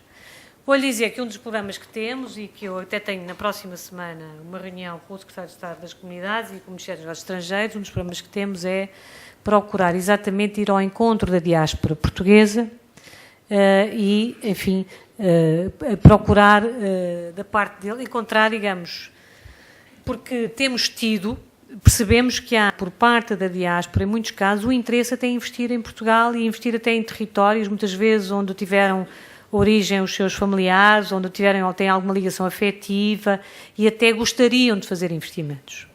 Mas é preciso estruturar isso, porque de facto as pessoas não vêm investir se não perceberem que condições têm, se não perceberem minimamente como é que as coisas podem acontecer. E, portanto, isso é um trabalho também que está por fazer. Mas um dos programas que temos é esse, é tentar, digamos, seduzir de facto a nossa diáspora, mas seduzir de forma também sólida, porque de facto, se não for assim, também não vale a pena, não é? Para trazer alguns investimentos. Associado a isso, era preciso também pensar na própria... Isso é um outro problema que muitos autarcas até reivindicam, que é a possibilidade das pessoas sentirem que têm uma cidadania também portuguesa, participam nos processos de escolha, por exemplo, dos processos eleitorais, coisa que não acontece, e, portanto, também é preciso mudar algumas das práticas que nós temos no sentido de seduzir esses cidadãos que têm ligações afetivas a Portugal. Posso lhe dizer que há uma enorme vontade e cada vez se sente mais isso, portanto, isso é-me transmitido pelas entidades associadas ao Ministério dos Negócios Estrangeiros. Já há essa vontade. Temos que os seduzir e temos que conseguir esses investimentos. Outra questão que acaba por mencionar indiretamente é como é que o Estado e que instrumentos é que eu posso ter para promover esses investimentos, para além destes, digamos, de tentar influenciar as opções, propriamente as opções e orientações políticas. Temos instrumentos, um instrumento maior de investimento, digamos, os instrumentos de investimento público maior que o país tem são os fundos comunitários. Portanto, o país, neste momento, o investimento público está praticamente limitado a esse financiamento. O que significaria que para conseguirmos utilizar esses instrumentos é exatamente como estamos a procurar fazer, que é, digamos, orientar as políticas públicas para que os investimentos aconteçam naqueles territórios, não é? Portanto, é isso que estamos a tentar fazer, é discriminar positivamente, termos avisos próprios no contexto da aplicação desses fundos, atribuir uma bonificação, uma valorização em função desse investimento. Portanto, é isto que estamos a tentar fazer e este ano esperamos também, no momento em que haverá a renegociação do próprio quadro comunitário, termos um pouco mais de influência nesse sentido. Agora, como deve imaginar, às vezes um pouco David contra Golias, mas, enfim, é um caminho. Muito obrigada pelas suas questões, foram muito importantes. Talvez mais uma ou duas perguntas derradeiras, que a doutora Helena Freitas veio de Paris, veio para cá ver da manhã e, portanto, mais uma ou duas perguntas, por favor. Ora, é só para fazer uma chamada de atenção, porque sou muito pessimista em relação ao desenvolvimento do interior. Acredito. Porque eu tenho ido a sítios onde ia antigamente e chego lá e é um autêntico desastre. Portanto, é impossível recuperar o perdido. Por exemplo, dou o exemplo, Monfortinho. Há 20 anos. Mas olha que... por exemplo, Castelo de Bide, ou a Portagem, na Serra de São Mambede. Parques, como a senhora disse, que são parques em que ninguém vai para lá, está tudo abandonado. Como é que se vai recuperar isso? Ou seja, nós, os portugueses, é uma questão de gosto. Porque, como aquele senhor disse, não se enviam os turistas para o interior porque nós próprios lhe dizemos que aquilo que é uma selva. É isto. Somos nós próprios que lhe dizemos. Amigos, e então a tal diáspora, então essa nem vem para cá, os filhos dos netos, esses nem querem saber das aldeias dos avós. Não é? Porque aquilo realmente é impossível ir recuperar aquela selvageria. Selvageria, salvo seja, saudável, não é? Saudável. Temos florestas, temos, sei lá, animais selvagens, que agora, por exemplo, na Serra da Lousada estão lá 3.000 veados, isso é lindíssimo. Os turistas vão à Serra da Lousada para ver os veados, quando não os vê. A Serra do Gerês é abandonada. O Parque do Gerês é abandonado. Porquê? Porque meteram lá lobos. Os lobos comem os animais e as ovelhas. As pessoas que vieram de França, montaram a sua casita, recuperaram e compraram umas ovelhas e de repente ficam sem ovelhas, ou sem bois. Depois vão lá buscar o dinheiro de lobo. Nós vamos mudar. Os portugueses não têm gosto para o interior, para as suas próprias raízes. Ou seja, isto foi, podemos dizer que isto é um desígnio de Deus, não é uma fatalidade. Ou seja, isto já vem ser preparada há umas centenas de anos, assim que o Adolfo Henriques preparou a coesão territorial de Portugal, não é? Disse agora vamos até Coimbra, depois vamos até Alcobaça e tudo, depois o Neto disse tudo, depois vais até ao Algarve. E ele foi. Isto está tudo preparado. Repare, por exemplo, uma frase do Aquilino, quando se começou a florestar Portugal. Começou-se a florestar Portugal, tirou-se os baldios às populações, as populações começaram logo a ter que fugir. Não tinham lenha, não tinham a pastagem do gado, e ele disse, nós fomos apanhados pelos gusanos, ou seja, os gusanos ocuparam-se do nosso Estado, digamos. E são eles, os gusanos, de uma forma de falar, as pessoas, os burocratas, se ocuparam, mas com uma finalidade. Eu não falo, pronto, a gente sabe quais são os interesses dos madeireiros. Madeireiros de fábricas de papel e essas coisas todas, já tem muito eucalipto, até se fala, que é impressionante, a gente vai por esse interior e vê uma floresta riquíssima de pinheiros, mas mesmo assim ainda dizem que falta o pinheiro. Porquê? Porque é uma matéria-prima ainda mais barata do que ela é. Eles acham que 20 euros a tonelada de pinheiro, que é muito caro, portanto temos que plantar mais pinheiros para vir para os 10. Não é? Quer dizer, isto não é por acaso, não é um fatalismo, isto está tudo estudado, desde há 100 anos. Helena, é assim que tu estás desde há 100 anos? Agora, mudar este sistema, pôr-nos agora, era a mesma coisa que a gente querer mandar a água do Rio Mondego outra vez para a Serra da Estrela. Quer dizer, eram preciso bombas enormes, cansavam. E se a Serra da Estrela nos deixasse de mandar água? Se a Serra da Estrela pode deixar. O que é que fazemos? Se o clima o permitir, vamos ficar sem. O que é que fazemos todos? Íamos todos para a Serra da Estrela. Por exemplo, Olha, se calhar é uma boa medida. falamos, por exemplo, dos investimentos. A senhora falou nos caminhos de ferro. O pior investimento que existe para o interior. É o quê? O pior ou o melhor? O pior. O José Manuel Queiroz esteve aqui há umas semanas. É pessoas que Repare, por exemplo, vão fazer não pagam? Não percebi. Não param, o passam, mas investimento não param. dos comboios para o interior. É o pior. Foi É? como alguém falou das scouts. Se as scouts eram para as pessoas irem para o interior, e houve um jornalista que escreveu que não, as scouts são boas é para as pessoas fugirem do interior. E assim aconteceu. Fizeram-se as escutas, as pessoas não fugiram para o interior, as pessoas fizeram para o litoral. E os comboios se repararam. Muito bem, já temos aí um conjunto muito vasto de preocupações. Não sei se a Helena quer responder. Temos ali também. Eu dizer que realmente é uma coisa ciclópica que é, apesar da boa vontade de certas pessoas, é impossível. Eu costumo chamar a isto a habitar. minha missão impossível também. É isso, mais ou menos.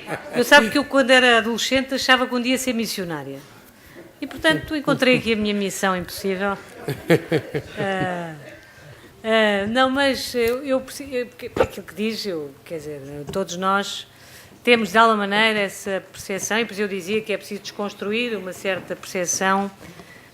Não é verdade que o interior seja uma selvageria, como disse. É verdade que há territórios onde pode sentir, digamos, que há algum abandono, designadamente esses que falou, da Serra de São Mamede, ou digamos, que são de facto áreas que sofreram um profundo despovoamento, perda da atividade económica rural e, portanto, aí pode sentir essa...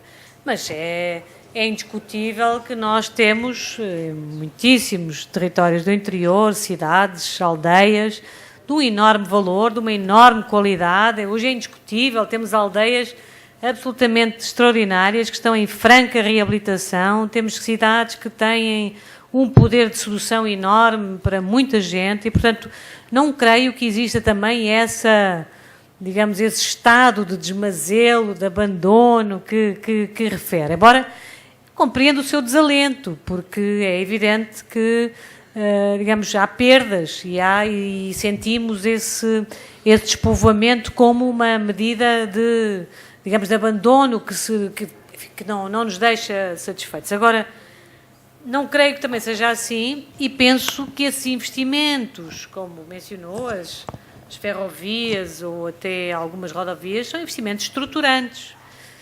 O que nós não temos conseguido fazer, e aí acho que... Vamos lá ver, há aqui uma questão importante que também talvez não tenha mencionado. É evidente que as cidades hoje, à escala global, têm um poder de sedução brutal e, portanto, nós hoje, à escala global, somos cidadãos maioritariamente urbanos. Até em África já somos cidadãos maioritariamente urbanos, não é? Portanto, é inegável que a cidade, o elemento urbano, é importante hoje para a sociedade moderna e particularmente para os jovens e, portanto, não queremos também inibir os jovens de fazer a sua experiência urbana, não é? Agora, o que temos que garantir é que as cidades que temos, as pequenas e médias cidades que temos, que podem ser os tais elementos estruturantes que temos, cidades que o podem desempenhar, que garantem, digamos, alguma condição, algumas condições suficientes também para seduzir esse elemento de urbanidade. E aí, de facto, é uma aposta que temos que fazer. É uma aposta que temos que fazer. E não temos isso desenhado. Portanto, nós nunca desenhámos o território. Nós deixámo-lo acontecer. Enquanto, por exemplo, os espanhóis, no caso falou da Suíça, mas os espanhóis, por exemplo, escolheram ter uma cidade central em cada província, apostaram, priorizaram e à volta, é verdade que percebemos que muitas vezes à volta há um certo abandono, mas há uma cidade que é a energia da ativação para aquele território, que mantém alguma vitalidade, não é? Mas foi uma escolha, fizeram uma escolha. Nós não fizemos escolhas. Tivemos sempre a orientação para Lisboa, um pouco ao Porto, também por ter no Norte alguma vitalidade associada à indústria, não é? Mas, de facto, levámos a indústria para as nossas grandes áreas metropolitanas, não é? E a verdade é que o resto foi simplesmente acontecendo, abandonado. E, portanto, nunca pensamos, de facto, o território, não o temos ordenado. E, portanto, é por isso também que sente essa percepção que tem, é sobretudo resultante disto. Porque eu garanto-lhe que se tivesse estas 9 cidades do interior, se as tivesse bem desenhadas, em boa sintonia e harmonia com o tecido envolvente, com as pequenas vilas, se tivesse, não tinha essa mesma leitura dos territórios. Agora, de facto, isto acontece por isto, porque nós não tivemos, mas se for também, se circular por Lisboa, ou se circular aqui pelo distrito de Coimbra, ou pelo distrito do Porto, não sente também esse abandono, esse desmazelo em tantas circunstâncias, ao virar da esquina, em tantas. Não sente também isso? Como o senhor disse, também havia prioridade na Figueira da Foz. Aldeias que também... Mas, bom, enfim. Estão assim um bocadinho, embora tenham lá casas bonitas, mas... Daqui a 10 anos falamos outra vez aqui. Uma última pergunta. Creio que havia 2 últimas perguntas então.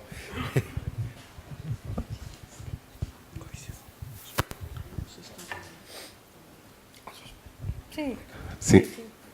Doutora Helena, boa noite.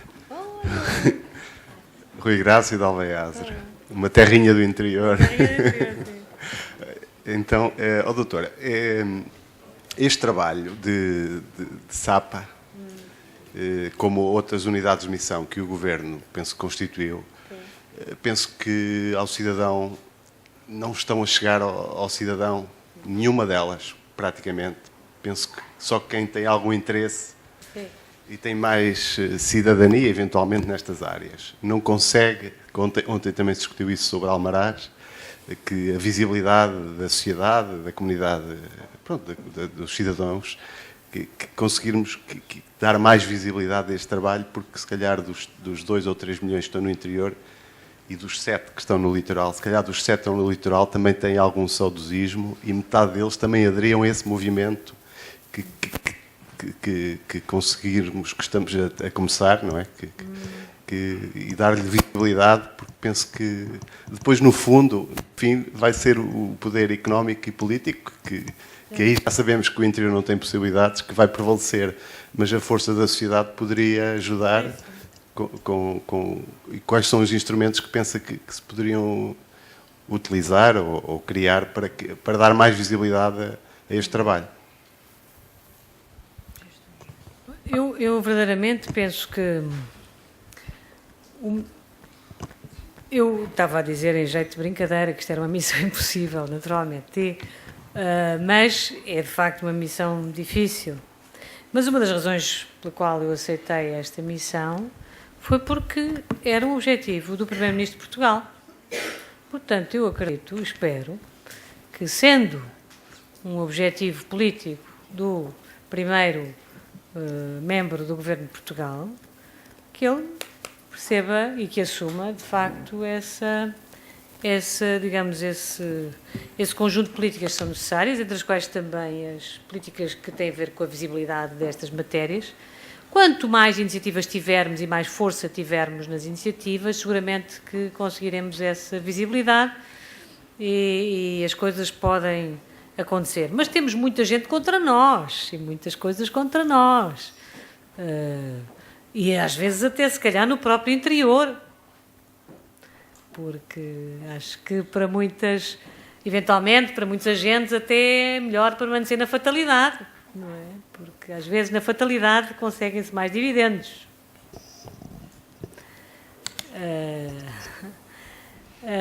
Mas enfim, o que eu posso dizer é que o caminho é muito simples, é conseguirmos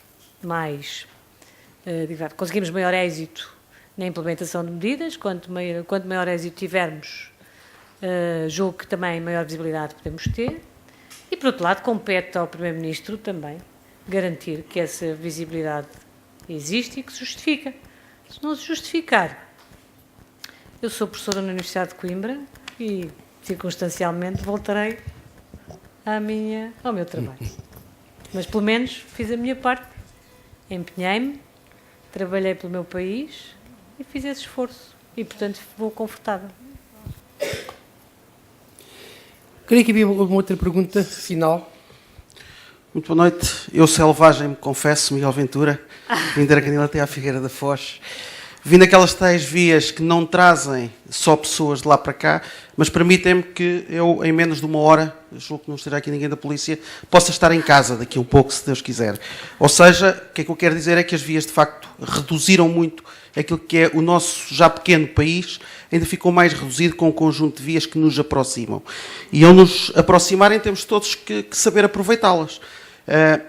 Quem está no litoral, saber ir ao interior e ver o bom que lá há, e quem está no interior vir também beber aquilo que se faz no litoral e de alguma forma beneficiar também dos equipamentos e das estruturas que existem nas grandes cidades e que ainda não é possível ter nestes territórios. Portanto, eu começava por dizer que há necessidade e o documento, e aqui começo também por felicitar a professora Helena Freitas, já nos temos encontrado várias vezes, mas quero felicitá-la efetivamente, porque este trabalho foi feito, é um trabalho de terreno, não foi um trabalho feito num qualquer gabinete do Terreiro do Paço, nem ali da Rua do Brasil, em Coimbra, foi um trabalho onde quem o realizou andou de norte a sul do país, pelos tais 164 municípios deste país, a auscultar aquilo que é as expectativas, os anseios de quem ali vive. A ver dificuldades, mas sobretudo a ver oportunidades que existem nestes territórios para serem valorizadas e para serem aproveitadas. E julgo que o grande mérito que este trabalho já teve é pôr-nos todos a discutir sobre isto, o que é o interior. não se falava. Portanto, e todos tinham, sobretudo as pessoas que estão mais no litoral, têm uma percepção errada daquilo que é o interior. E o documento, logo nas primeiras páginas, foca isso. Ou seja, uma grande necessidade que há de mudar esta percepção que ainda existe no país, sobretudo da classe política, sobre aquilo que é o interior e o potencial que aí está instalado. Portanto, aí que eu defendo, e já falei nisto também várias vezes, que uma das palavras-chave para o sucesso e para a viragem daquilo que é o interior é confiança. Confiança nas pessoas que lá estão, nas capacidades, nas competências que existem, efetivamente, no interior. E muitas vezes a descentralização demora a ser feita, porque não há confiança nessas pessoas para gerirem o local, saberem definir as suas prioridades, saberem implementar as suas estratégias de desenvolvimento, porque nós fazemos as nossas estratégias de desenvolvimento e elas estão escritas, até foram aprovadas por entidades nacionais, mas quando as vamos para executar não nos dão os meios, não nos dão os recursos que nos permitam pôr em prática aquilo que escrevemos e aquilo que são as expectativas das organizações, das populações que estão no interior, no fundo de quem conhece melhor o que lá existe e daquilo que é capaz de fazer.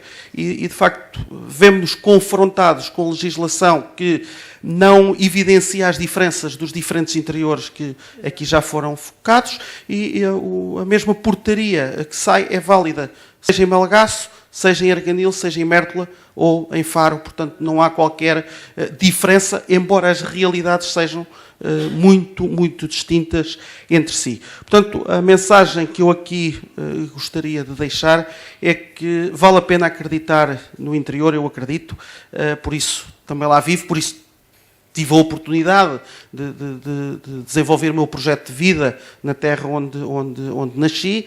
Também nem todos têm essa felicidade, mas eu acredito de facto que é possível nós irmos mudando aquilo que é uma visão que hoje não seja tão favorável, tão positiva, mas com o trabalho de todos, com o empenho e com esta nova postura de um olhar diferente, de facto, para esses territórios, eu acredito que o dia da amanhã seja diferente do de hoje e que estes discursos mais pessimistas, de facto, possam começar a ser transformados e começamos a ver um futuro muito mais risonho para quem ali vive e como a professora há um pouco disse, para quem ali vive, também são portugueses, também pagam os seus impostos e também merecem ter a qualidade de vida e as tais condições de progresso que todos nós merecemos enquanto cidadãos deste país. Obrigada. Muito obrigado, Helena. Bom, muito obrigada pelo comentário que o Miguel fez. De facto, é um dos bons exemplos, de facto, de associações que têm sido resilientes, bem como a Regina, que está ao lado. De facto, são pessoas que têm um conhecimento brutal dos territórios, têm uma experiência incrível de desenvolvimento de estratégias locais de desenvolvimento e, portanto, conhecem muito bem os territórios e, de facto, têm feito um trabalho que é fundamental e, portanto, também fico muito contente por vê-los aqui. Aliás, um dos projetos que é curioso, um dos projetos que em breve nós estamos muito apostados na valorização das aldeias, é um dos trabalhos, uma das medidas que está identificada no programa e fico muito contente porque, de facto, vamos conseguir investimentos, falámos há pouco de instrumentos financeiros, vamos conseguir alguns instrumentos financeiros para a valorização das aldeias. A RTP vai lançar agora um programa muito interessante também de competição entre as aldeias. Vi-me, de repente, num júri, ter num júri da RTP, ter também que fazer escolhas de aldeias, portanto, estão a ver, mas a verdade é que vamos ter aí, pôr as aldeias em... Isso é uma maneira, enfim, não é uma escolha da televisão, mas ainda bem, é uma maneira também de promover as aldeias de Portugal, que eu penso que é um património absolutamente extraordinário e, portanto, são coisas que vão acontecendo e eu penso que juntando e com um pequeno... progredindo devagarinho, mas progredindo, conseguiremos fazer um caminho diferente e, portanto, trazer cada vez mais, digamos, pessoas também para o nosso lado e desconstruir a tal percepção mais negativa que eu compreendo e aceito, mas que também penso que é demasiadamente punitiva, porque, de facto, nós temos um país incrivelmente bonito, diverso, com gente com grande qualidade, portanto, que está e que tem tudo para fazer, de facto, uma... Há bocadinho diz, temos um país bonito. Temos. Faltar esta coisa, volta outra vez para a universidade. Não diz, eu vou montar um projeto. Não, estou a montar. Não, mas olha, então deixe-me dizer-lhe. Olha, não, deixe-me dizer-lhe. Agora é que vai ter uma resposta que não esperava. Deixe-me dizer. Não. Eu tenho que responder. Não. Deixe-me dizer que eu tive uma outra missão antes desta, estando na universidade. E eu voltarei a fazer essas coisas como sempre fiz. Eu não estou na universidade, fechada na universidade. E até gostava de chamar a atenção para um dos projetos que me é mais caro, que de facto que desenvolvi, e que desenvolvi no interior do país, enquanto universitária, foi em Oliveira do Hospital. Eu cofundei a BLC3 em Oliveira do Hospital, que é um projeto de desenvolvimento local, que envolve 4 municípios do interior. Eu iniciei esse projeto em 2010, deixei-o agora por estas circunstâncias, porque não quis pôr em causa a minha isenção no contexto da unidade de missão, mas posso dizer-lhe, nos 6 anos em que estive a investir arduamente neste projeto para que ele se concretizasse, ou nos 5 anos, os 2 primeiros anos foi a correr para Lisboa, a convencer tudo e todos que podia acontecer em Oliveira do Hospital, que isto podia ser feito em Oliveira do Hospital. Devo dizer-lhe que, primeiro, pensavam que eu tinha nascido lá. Depois, que devia lá ter um caso.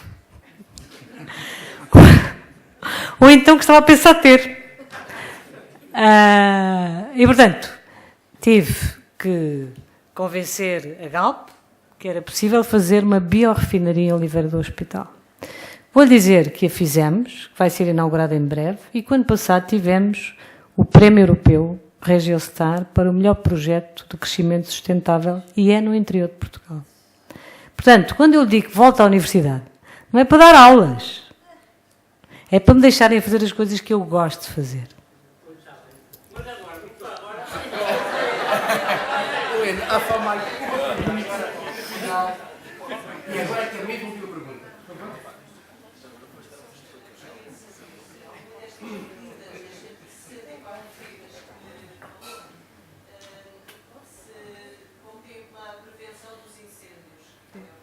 Sim.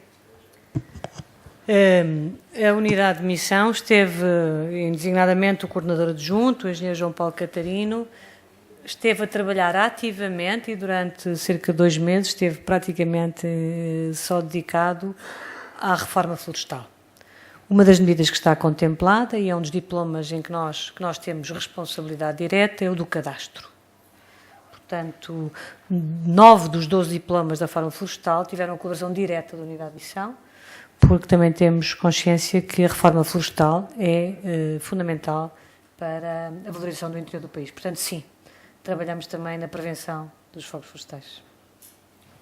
Muito bem, antes de finalizarmos, antes do agradecimento final, uma ou duas palavras. Este colóquio foi improvavelmente, ou talvez não, o mais utópico deste ciclo de utopias 21. O que me deixa muito satisfeito, porque realmente nós sempre tivemos aqui o Manuel Queiroz e o Manuel Porto, grandes regionalistas, e que já de certo modo foram o prelúdio para a lição e para as conclusões da Helena Freitas. Tivemos aqui muito recentemente o Eduardo Passos Ferreira, que falou não de um país decente, no fundo ao que hoje tratamos, da possibilidade de um país decente, onde se viva decentemente.